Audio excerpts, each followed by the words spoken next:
My parents emptied my college fund to pay for my sister's dream wedding. You can always take out student loans, my dad said casually. But when they went to access their retirement savings, they learned Grandma had left very specific instructions. My entire future gone in a heartbeat. That scholarship email just sat there, mocking me, because the college fund my incredible grandma set up to make my dreams possible, my own parents had stolen every last penny of it, leaving me with nothing but a gaping hole where my future used to be. My name's Sophia, and let me tell you, watching your future disappear in real time is a nightmare I wouldn't wish on my worst enemy. I walked into the kitchen, my heart pounding, where Mom was practically lost in a sea of flour samples. Mom, I started, my voice barely a whisper. Can we talk about the college fund? She didn't even look up from her precious lavender sprigs. Just a dismissive wave of her hand. Honey, we've been through this. The wedding is in 2 months, and these arrangements aren't going to pay for themselves, are they? My voice cracked. But that money was for my education. Grandma Ella specifically, before I could even finish, she cut me off, finally bothering to meet my eyes, and they were cold. Oh, don't start with that again. Your sister's wedding is a once-in-a-lifetime event. College will always be there, Sophia. Take out loans like everyone else. Just like that. Like my future was some minor inconvenience. Just then, the front door burst open and in breezed Harmony, arms laden with shopping bags. Mom, you won't believe what I found for the bridesmaids' gifts. And just like that, Mom's entire face transformed. Her eyes lit up, and she rushed to Harmony, completely forgetting I even existed. It was like I was invisible. Show me everything.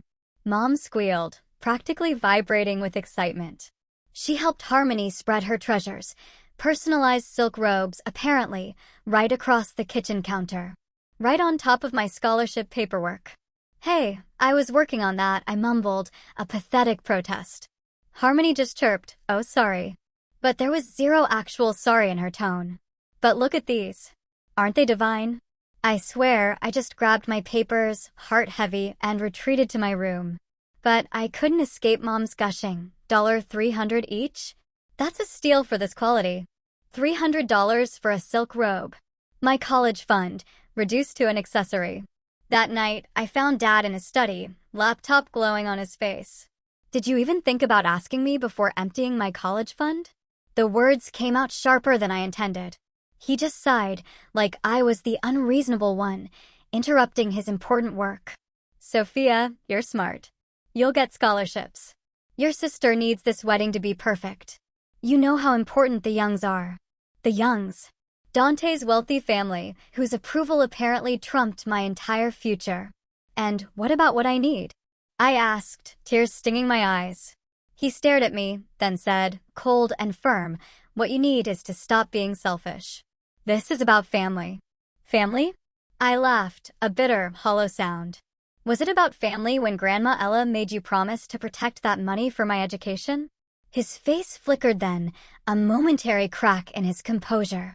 Your grandmother, he mused, almost dismissively. She didn't understand the real world. Sometimes priorities change. Priorities. My education versus his image. I retreated to my room, numb, and pulled out the last birthday card Grandma Ella had given me before she passed. Her elegant handwriting inside read, "Remember my clever girl? I've made sure you're taken care of, just in case." Those last 3 words echoed in my head, a chilling premonition. Just in case. Just in case of what? What had she seen coming? My phone buzzed, another text from Harmony about dress fittings. I ignored it. Instead, my thumb scrolled through my contacts until I found the name I needed. My hands were shaking as I pressed dial. Hope Ferguson's office, a crisp voice answered. Hi, I managed, trying to keep my voice steady. This is Sophia Bowen. My grandmother was Ella Ferguson. A beat of silence. Yes, of course. How can I help you? I think something's really wrong here, I stammered, the words tumbling out. My parents just emptied my college fund, the one Grandma set up. They're using it for my sister's wedding. But I remember Grandma saying she'd protected it somehow. That she'd made sure. Stop right there, Hope interrupted, her tone suddenly sharp. Don't say anything else over the phone. Can you come to my office tomorrow at 9 a.m.? Yes. Bring any documentation you have about the fund. And Sophia, she paused, don't tell your parents you're coming to see me. As I hung up, I could still hear Harmony's giddy laughter from downstairs, Mom's excited chatter about table settings. I thought about Grandma Ella's knowing smile the last time I saw her, how she'd squeezed my hand and said, "Sometimes justice takes patience, my dear." I hadn't understood then, but I was starting to. The fluorescent lights at Miller's books buzzed, mirroring the buzz in my head. My eyes burned from lack of sleep. 3 job applications and 2 scholarship essays had kept me up until 4 a.m. My hands shook as I tried to restock the self-help section. "You're putting those on the wrong shelf," a quiet voice said behind me. I jumped, nearly dropping "Living Your Best Life" on Ryan's foot. "Sorry," I mumbled, blinking at the titles. He was right. I'd been putting relationship advice books in the career section. "When's the last time you ate something?" he asked, leaning against the shelf, concern in his eyes. A text buzzed. Another family meeting alert. I showed it to Ryan. He whistled. "Another wedding crisis?" "The florist wants to charge extra for imported peonies," I said, my voice hollow. "Apparently, local flowers aren't good enough for the Youngs." "How much extra?" he asked. $5,000. I laughed, but it came out more like a sob. "That's a semester's worth of textbooks right there." Ryan gently touched my shoulder. "Take your break. I'll cover for you." In the break room, I pulled out my laptop and opened yet another scholarship application. The words blurred together as I tried to explain why I deserved financial aid, why I was worth investing in, when my own family clearly didn't think so. My phone rang. Hope Ferguson's name flashed on the screen. I answered immediately. "I've reviewed everything," she said, without preamble. "Can you come in tomorrow morning?" "I work until." "This is important, Sophia. Your grandmother made sure you weren't forgotten." Something in her tone made my heart skip a beat. "What do you mean?" I asked, but she cut me off. "Not over the phone. Tomorrow, 9 a.m. sharp. And bring a notebook." A notebook? What exactly was I going to need to write down? I made it home by 6:05, but the family meeting was already a full-blown crisis. "It's not just the peonies." Harmony was wailing, waving her hands dramatically. "Dante's mother says the table settings look cheap. We need to upgrade everything." Dad was rubbing his temples. "How much?" "Only 12,000 more." Harmony's voice went sweet, the way it always did when she wanted something. "Daddy, please. The Youngs are expecting. The Youngs this, the Youngs that." I snapped, surprising everyone, especially myself. Maybe they should pay for their precious table settings. The room went silent. Mom's face darkened. "Sophia, if you can't be supportive. I stood up, my chair scraping loudly against the floor. "You took my entire future and turned it into centerpieces, and I'm supposed to be supportive?" Harmony rolled her eyes. "Don't be dramatic. It's just college. You can still go to community college or something." I stared at her, at this person who was supposed to be my sister, and felt something inside me finally snap. "I got into Princeton." "What?" Mom's head snapped up. "Full academic acceptance." I pulled the crumpled letter from my bag. "But I can't go because I can't afford it, because my college fund is paying for your imported flowers and crystal glasses." Harmony, for once, had the decency to look uncomfortable. Dad cleared his throat. "We'll figure something out. Maybe we can access some of your grandmother's retirement accounts." "Figure something out?" I laughed, a sharp, disbelieving sound. "Like you figured out how to empty an account that wasn't yours to take." "That's enough." Mom slammed her hand on the table. "Go to your room if you're going to be difficult." I turned to leave, then stopped. "You know what Grandma Ella told me once?" I said, turning back. She said, "Sometimes the people who hurt you most are the ones who can't see past their own reflection." As I walked upstairs, Hope's voice echoed in my head from our brief call. "Your grandmother made sure you weren't forgotten." The next morning, I sat in Hope's office, clutching my notebook so tight my knuckles were white. Hope read from a legal document, her voice calm. "The clause is very clear," she said, looking up at me. "Your parents' access to Ella's accounts is contingent on the intact preservation of Sophia's trust." My heart stopped. What does that mean? Hope smiled then, and for a moment, she looked just like Grandma Ella. It means, my dear, that your grandmother saw this coming. And she made sure there would be consequences. Later that day, I watched from my bedroom window as Dad paced the driveway, phone pressed to his ear. His face grew redder with each passing minute. What do you mean, denied? He shouted into the phone. I'm her son-in-law. Those accounts have my name on them. Inside, Mom was having her own meltdown in the kitchen. But the honeymoon deposit is due tomorrow, she wailed to someone. The Maldives package isn't refundable. I should have felt guilty. But honestly, I felt oddly calm. I typed out an email to Hope. They're trying to access the accounts now. What happens next? Her response came quickly. Exactly what your grandmother planned. Would you like to see the paperwork? An hour later, I was back in Hope's office, watching her spread documents across her desk. Your grandmother was incredibly thorough, she explained, pointing to highlighted sections. The moment they touched your college fund, they triggered the clause. They can't access a penny of the retirement accounts until they restore your education trust. But they've already spent it, I said, the realization dawning. Hope's smile was sharp. Exactly. I remembered Mom saying, just last week, when I'd questioned the honeymoon cost, we can always recover the money from your grandmother's accounts. Except they couldn't. My phone buzzed. A text from Ryan. You okay? You seemed off at work yesterday. Before I could respond, Hope slid another document across the desk. Your grandmother left this for you. A letter to be opened when the clause was triggered. The envelope was heavy, cream-colored, Grandma Ella's familiar handwriting flowing across the page. My dear Sophia, if you're reading this, they've done exactly what I feared they would. Your sister's shadow has always been long, but I've made sure it won't eclipse your future entirely. Sometimes the kindest thing we can do is let people face the consequences of their actions. Don't let them guilt you into fixing this. You're not responsible for their choices. All my love, Grandma Ella. I folded the letter carefully, my chest tight. They'll try to pressure you into signing a waiver, Hope continued. Don't. Everything is legally binding. How much, I asked, my voice barely a whisper, is in the retirement accounts? Hope's eyes met mine. $400,000, plus accumulated interest. The front door was open when I got home, voices spilling out onto the porch.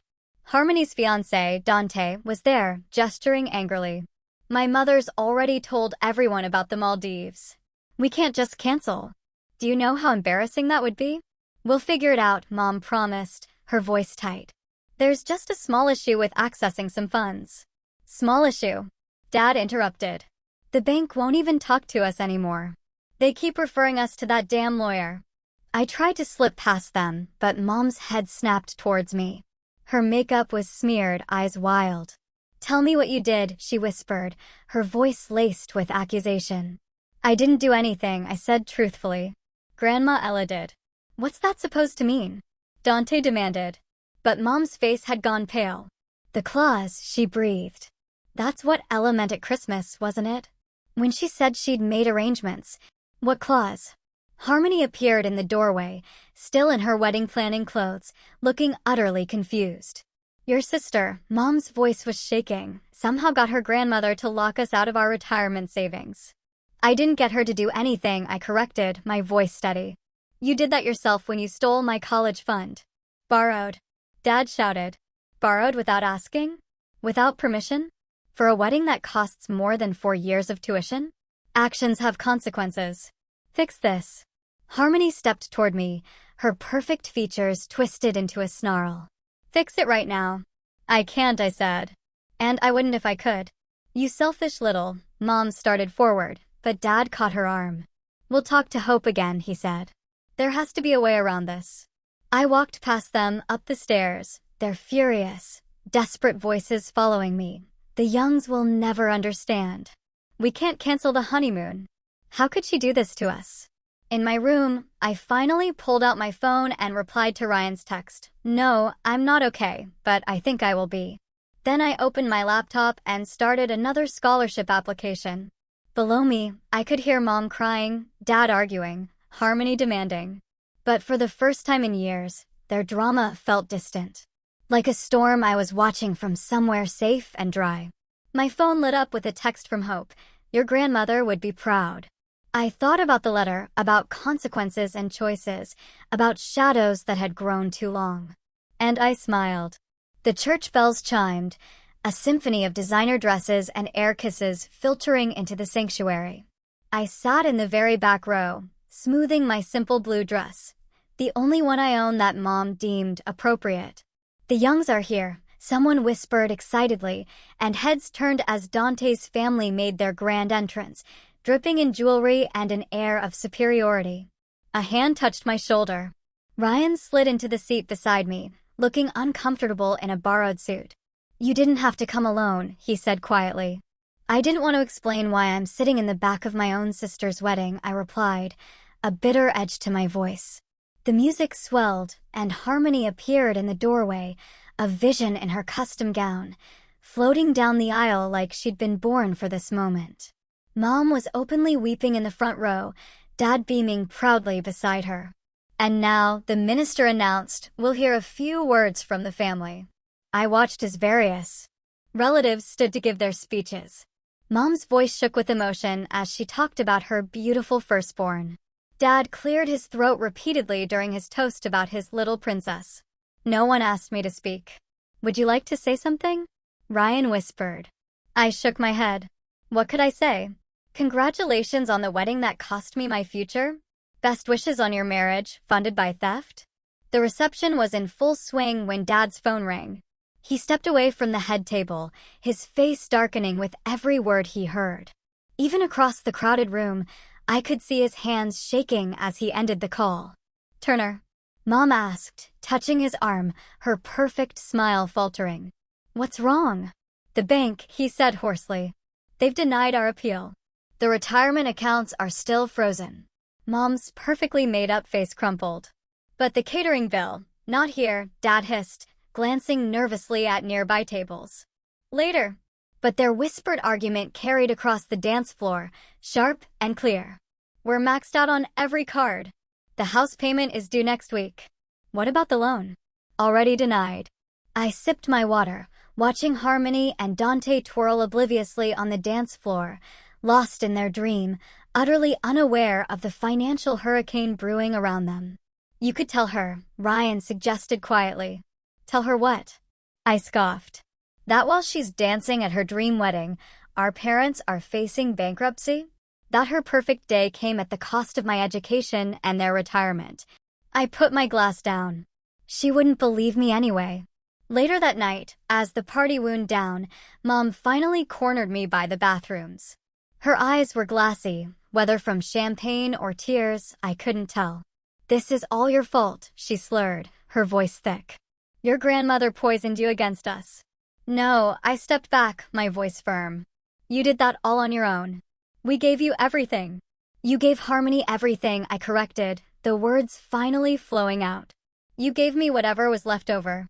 That's not true, she protested, but her voice wavered, losing conviction. Really? I challenged. Name one thing that was just for me. One time you chose me first. She opened her mouth, then closed it. Nothing. Exactly. I turned to leave. Where are you going? She demanded. Home. My shift starts at 8 tomorrow. It's your sister's wedding. And I've been here, I said, looking her dead in the eye. In the back. Invisible. Just like always. I found Ryan waiting by his car, a silent presence. I looked back at the venue, at the twinkling lights and flowing champagne, at the dream wedding that had become my personal nightmare. You know what's funny? I mused.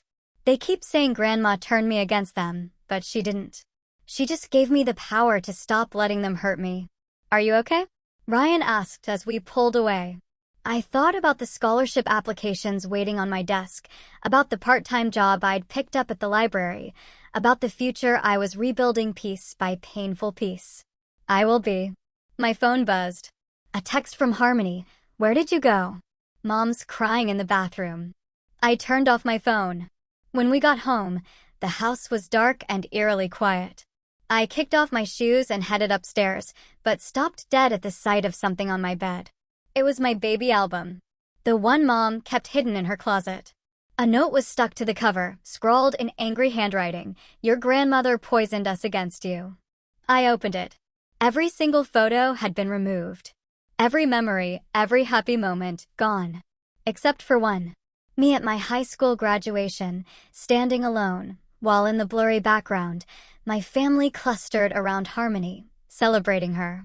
The message was clear. This was war. But as I tucked the album away, a strange clarity washed over me. They thought Grandma Ella had given me a weapon. But what she'd really given me was armor. Protection against the guilt, against the manipulation that had controlled me for so long. And I was finally, truly ready to use it. 3 weeks after the wedding, and things were unraveling fast. The sounds of another argument echoed through the house, making it hard to focus on my laptop screen. What do you mean you can't pay the credit card? Mom's voice shrieked up the stairs. With what money, Rachel? Dad shouted back. The accounts are frozen, the cards are maxed, and your daughter and her husband are living in our guest room, eating us out of house and home. I just clicked submit on my application for the library leadership grant Ryan had told me about. It came with tuition assistance and flexible hours, exactly what I needed. My door burst open. Mom stood there, mascara streaked down her face, a frantic look in her eyes. You have to help us. We're your parents. Parents don't steal from their children, I said, closing my laptop with a definitive snap. We didn't steal, she started, but Harmony's voice floated up from downstairs. Mom, Dante's parents are coming for dinner tomorrow. We need to get groceries. Mom's face crumpled. We can't afford, but they're expecting us to host. Harmony appeared behind Mom, still in her silk pajamas at 2 p.m. Daddy, can't you just call Hope again? Dad emerged from his study, looking older than I'd ever seen him. I tried. She says the clause is ironclad. Unless we can restore Sophia's college fund, Harmony immediately pointed at me. Then make her sign something. Make her fix this. I can't fix your problems, I said, standing up, meeting her glare head-on. And I won't try. My phone buzzed. An email from the library. My heart raced as I opened it. What's that? Mom asked, trying to peek at my screen. I got the grant, I said, my voice steady, betraying none of the triumph bubbling inside. Full tuition coverage for my degree, plus a paid position at the university library. The silence was deafening. Congratulations, Dad finally managed, but his tone was hollow. Harmony snorted. Great. While we're drowning in debt, you're getting free money. It's not free, I snapped. I worked for this. I earned it. While you were planning your perfect wedding, I was writing applications and working double shifts. Girls. Mom started, but she was cut off by the doorbell. Dad went downstairs to answer it.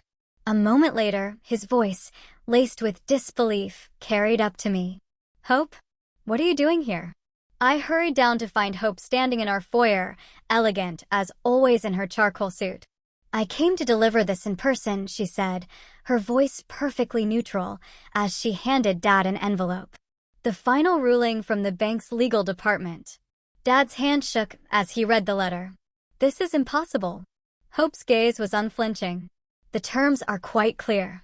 The misuse of Sophia's educational trust has permanently restricted access to Ella's retirement accounts. There is no appeal process. But that's our money, Mom cried, stepping forward. No, Hope's voice was steel. It was Ella's money, left with specific conditions. Conditions you violated. We're her parents. Dad tried again. We had the right. You had an obligation, Hope corrected, her voice cutting through the tension. To protect your daughter's future. You chose not to honor that obligation. These are the consequences. Harmony started crying, the sound high-pitched and self-pitying. But what about us? What about our bills? Hope's expression didn't change. I suggest you look into financial counseling. Good day. After she left, the house felt like a tomb. Dad disappeared into his study, slamming the door. Mom sat at the kitchen table, staring blankly into space. Harmony retreated to the guest room, a dramatic slam of her own. My phone buzzed again. A text from Ryan. Got the grant? Yes, I typed back. And something else too. Freedom. That evening, as I was leaving for my shift, I overheard Dante on the phone in the garden. Mother, please. Yes, I know the wedding was expensive.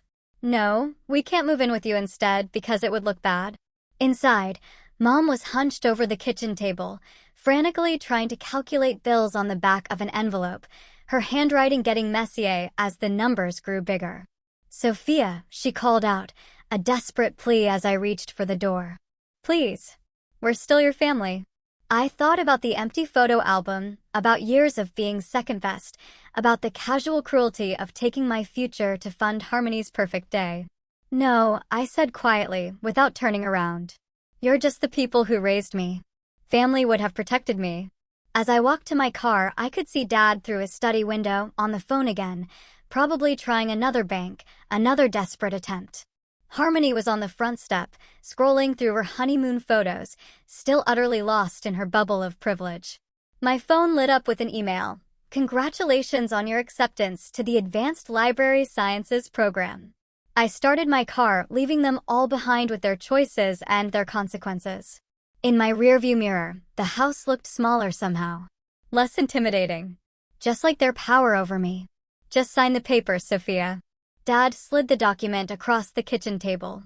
One signature, and this all goes away. I glanced at the waiver, but I didn't touch it. No, be reasonable, he pleaded, his voice cracking.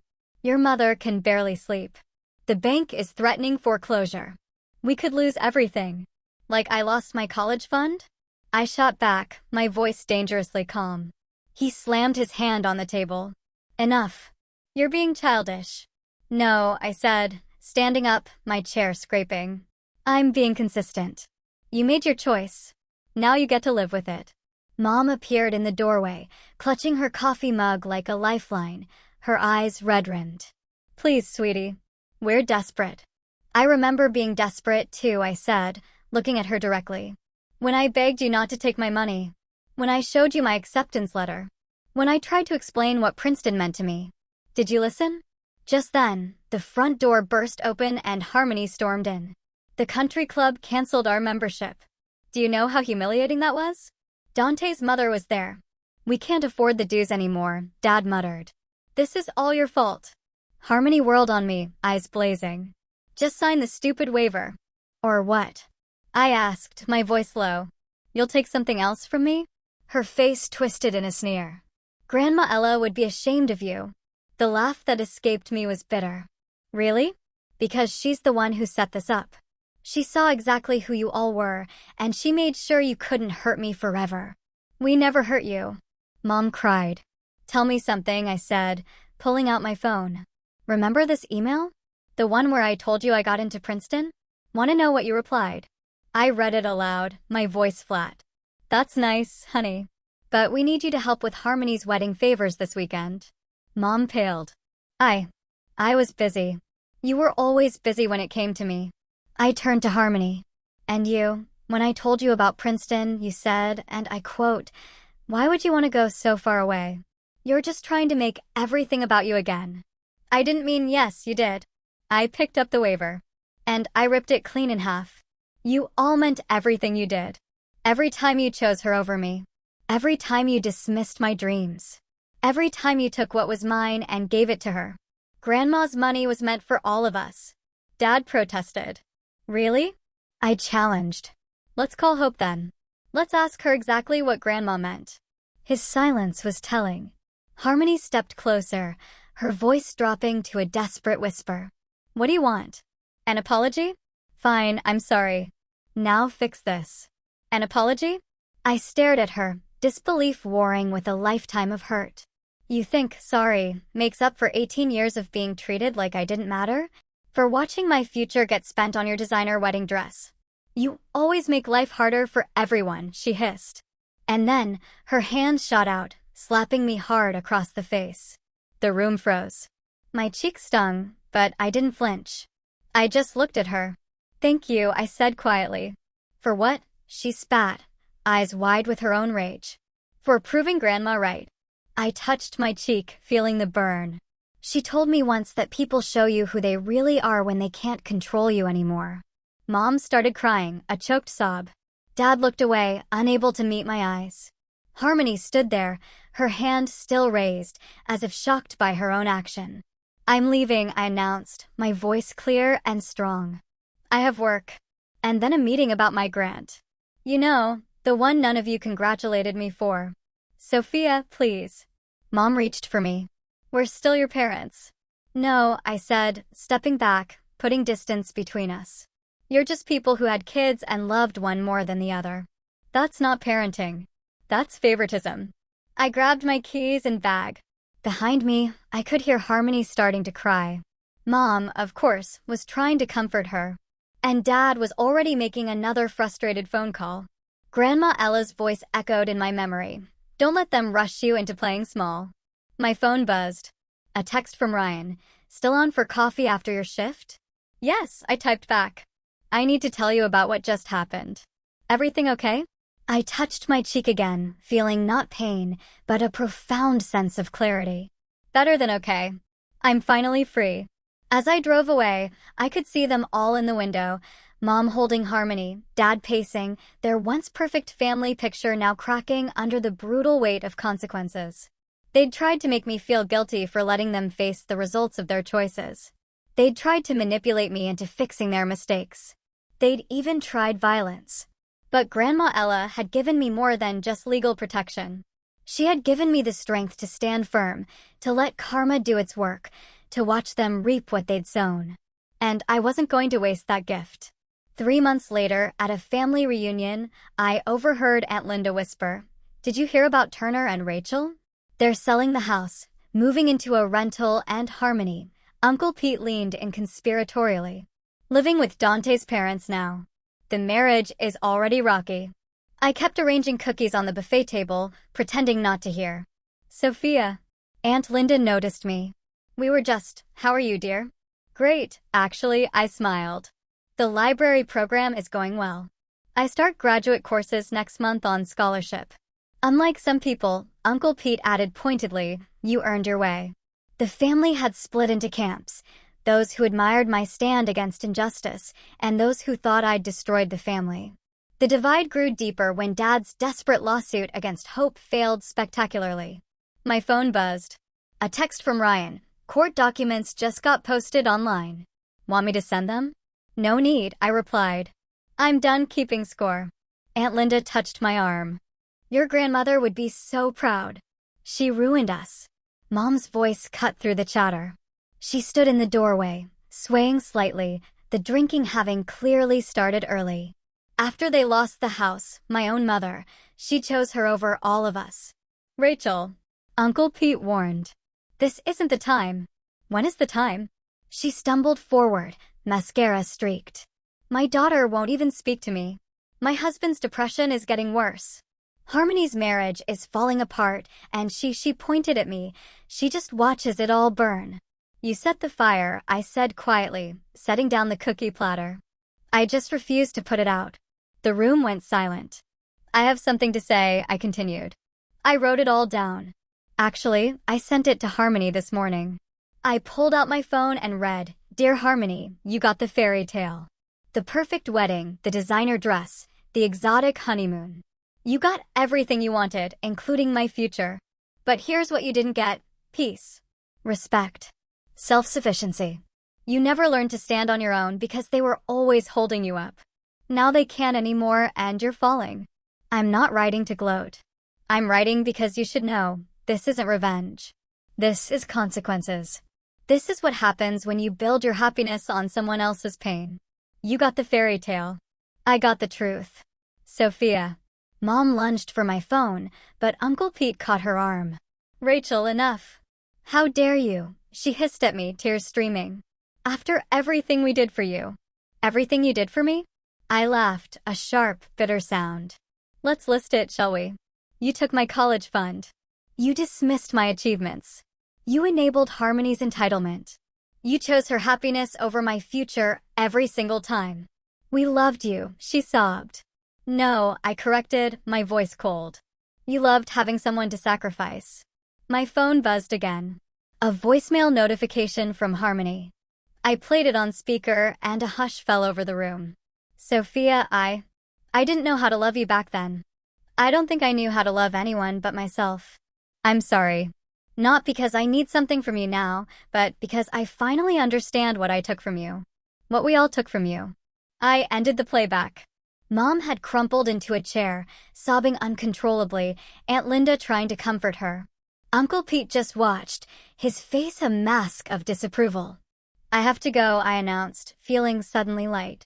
I have a study group meeting. Sophia. Mom called out weakly. Please, I forgive you, I said, surprising everyone, including myself. Not because you deserve it, but because I don't want to carry this anger anymore. But forgiveness doesn't mean forgetting. It doesn't mean fixing your mistakes. It just means I'm free. Outside, Ryan was waiting in his car. How'd it go? He asked. Exactly as expected. I buckled my seatbelt. They're still waiting for me to cave.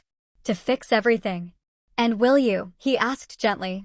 I thought about Harmony's voicemail, about Mom's tears, about Dad's deepening depression, about the consequences finally catching up to them all. No, I said firmly. Some lessons have to be learned the hard way. As we drove away, I could see Mom watching from the window, still crying. My phone showed 3 missed calls from Harmony and a text from Dad. We should have protected you. I'm sorry. We failed. Too little, too late. But as we turned the corner, I felt lighter somehow, a burden I hadn't realized I was carrying finally lifted. Their drama wasn't my responsibility anymore. Their problems weren't mine to solve. I had my own story to write now, and it didn't include being anyone's sacrifice. Months later, the last box of Grandma Ella's books sat on the floor of my new apartment, waiting to be unpacked. Each one held a memory, her reading to me, teaching me to think critically, showing me how to stand up for myself. My phone lit up with Mom's weekly text, thinking of you, hope you're well. Brief, careful, restrained. So different from her previous emotional manipulations. I left it unanswered, like all the others. Need help with that? Ryan asked, carrying in another box. Just this last one, I said, pulling out Grandma's favorite novel, a worn copy of Pride and Prejudice. A sealed envelope fell from between its pages. What's that? My hands trembled as I recognized Grandma Ella's elegant handwriting, for Sophia, when it's over. Inside was a letter I'd never seen before. My dearest Sophia, if you're reading this, you've finally broken free. I've watched them dim your light for years, always choosing Harmony's sparkle over your steady glow. It broke my heart, but I knew you needed to find your own strength. The clause wasn't just about money. It was about consequences, yes, but more importantly, it was about choice. Your choice to stop being their sacrifice. To start being your own hero. You were always my favorite chapter. Love, Grandma Ella. The doorbell rang. Through the peephole, I saw Harmony standing there, looking nothing like the princess bride of 6 months ago. Her designer clothes were gone, replaced by simple jeans and a sweater. Don't open it, Ryan warned. But I did. Hi, she said softly, her voice subdued. Nice place. What do you want, Harmony? To talk. Really talk. She held up her hands, a gesture of surrender. No manipulation. No asking for help. Just talk. I let her in. She looked around my modest apartment, at the boxes of books, at the life I was building without them. Dante left, she said suddenly, her voice flat. Turns out he only wanted the fantasy. The perfect wife, with the perfect life and the perfect family money. I'm sorry, I said, and I meant it. Don't be, she replied, shaking her head. I needed this. She picked up Grandma's letter, which I'd accidentally dropped on the coffee table. Can I? I nodded. As she read, tears filled her eyes. She was right about me, Harmony whispered. About all of us. She handed the letter back. We didn't just take your money, did we? We took your childhood, your security, your trust. Yes. I filed for divorce yesterday, she continued. Got a job as a receptionist. Mom's furious, says it's beneath me. And what do you think? She met my eyes. I think it's exactly what I deserve. I'm not asking for forgiveness or money or anything, really, she said, her voice raw. I needed you to know that you won. This wasn't about winning, I said, touching Grandma's letter. It was about surviving. About choosing myself for once. Well, you did both. She stood up. I should go. Mom doesn't know I'm here. She's not handling things well. I know. Dad emails me their therapy bills sometimes, like that'll make me cave. But you won't, will you? She asked. No, she nodded. Good. Don't. She walked to the door, then turned back, a ghost of her old self. You know what's funny? All those years they said you were the weak one. But you're the strongest person I know. After she left, Ryan helped me unpack the last box. Each book found its place on my new shelves, creating a wall of wisdom and memory. You okay? He asked, shelving the final volume. Not just okay, I said, thinking about Harmony's visit, about Mom's careful, distant texts, about Dad's desperate emails. Better. My phone buzzed. A message from Hope. Your grandmother would be proud of how you've handled everything. Coffee next week? I smiled, remembering Grandma Ella's words. You were always my favorite chapter. Revenge didn't heal me, I said to Ryan, who was watching me carefully, intently. But it did make sure they felt what I did. Forgotten.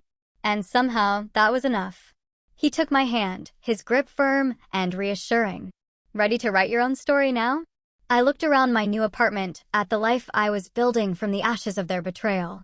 At the strength I'd found in standing firm. At the peace I'd discovered in finally letting go. Yes, I said, squeezing his hand. And this time, I'm the author. I placed Grandma's letter back in her favorite book, but I didn't need to read it again.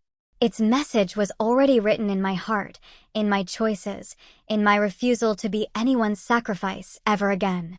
Some people call it revenge. Others call it karma. I call it justice.